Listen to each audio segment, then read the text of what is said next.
Today recipe వచ్చేసి మునగాకు పెసరపప్పు. యాక్చువల్లీ మునగాకులో ఉన్నంత పోషకాలు ఏ వెజిటేబుల్స్‌లోనూ ఉండవంటండి. మునగాకు వారానికి ఒక 2, 3 టైమ్స్ అయినా తింటే మంచిదంట. సింపుల్ అండి. ఫస్ట్ పాన్ పెట్టేసి అందులో తాలింపు అన్నీ వేసేసుకొని, తాలింపు ఫ్రై అయిపోయాక ఆనియన్స్ వేసేసుకొని, ఆనియన్స్ కూడా ఫ్రై అయిపోయిన తర్వాత ఫస్ట్ మనం దీనికోసం పెసరపప్పు ఉడకబెట్టుకొని పక్కన పెట్టుకోవాలి. మునగాకుని డైరెక్ట్‌గా వాష్ చేసుకొని వేసుకోకుండా లైట్‌గా హాట్ వాటర్‌లో ఒకసారి కొంచెం ఉప్పు వేసి తీసేసేయండి. కొంచెం వగరు అది ఉంటే పోతుంది. నెక్స్ట్ మన తాలింపులో వేసేసుకోండి ఆకుని.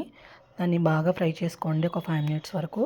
తర్వాత అందులో పసుపు, ఉప్పు వేసుకొని బాగా కలుపుకొని మూత పెట్టుకొని ఒక 5 మినిట్స్ ఉడికించుకోండి. ఉడికించి పక్కన పెట్టుకుని పెసరపప్పు కూడా వేసేసుకోండి.